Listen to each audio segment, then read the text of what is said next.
Proclamação do Evangelho de Jesus Cristo, segundo Mateus. Naquele tempo, vendo Jesus as multidões, subiu ao monte e sentou-se.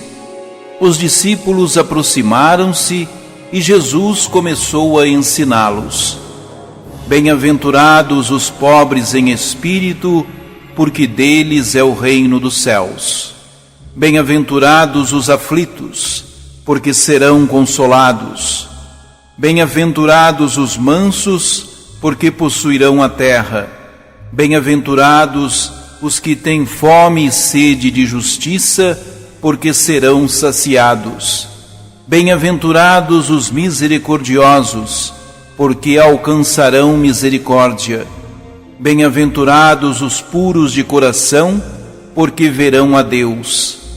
Bem-aventurados os que promovem a paz, porque serão chamados filhos de Deus. Bem-aventurados os que são perseguidos por causa da justiça, porque deles é o reino dos céus.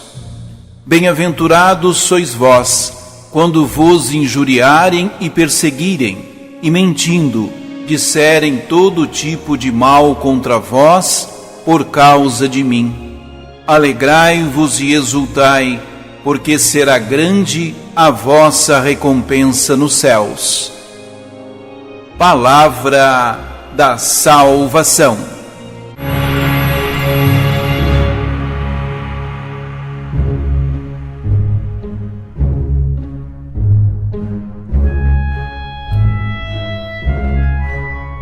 A liturgia nos propõe a leitura das bem-aventuranças do Evangelho de Mateus.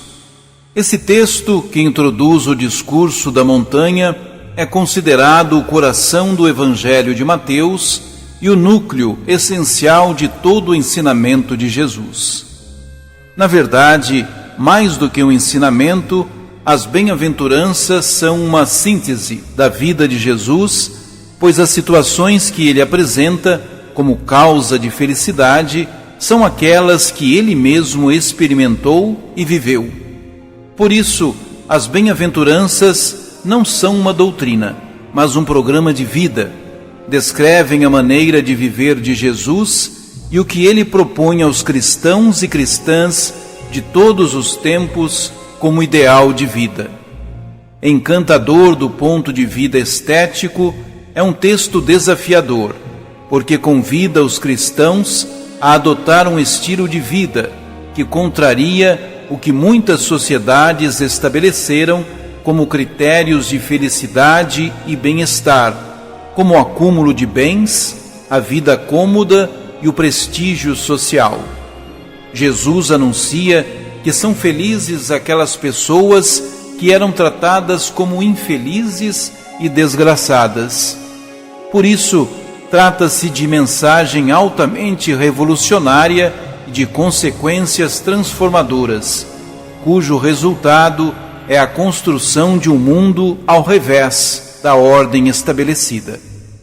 À medida que esse ideal de vida é assimilado pelas pessoas, o reino dos céus, reino de Deus, se manifesta neste mundo e as estruturas de pecado são desmascaradas.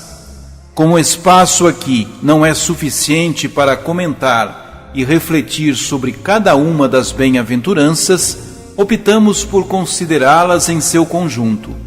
Elas constituem um caminho de 8 etapas, cuja meta é a santidade, ou seja, a configuração a Jesus. Encontramos então 8 bem-aventuranças, embora alguns estudiosos considerem 9, em virtude de a expressão bem-aventuranças, em grego makariol, aparecer 9 vezes no texto. De acordo com a maioria dos exegetas, porém, a 9ª ocorrência já não é uma nova bem-aventurança, mas uma recapitulação e consequência das 8 anteriores. Quem percorre o caminho de santidade proposto por Jesus nas bem-aventuranças será inevitavelmente perseguido. A perseguição é, portanto, o critério de verificação da fidelidade a Jesus.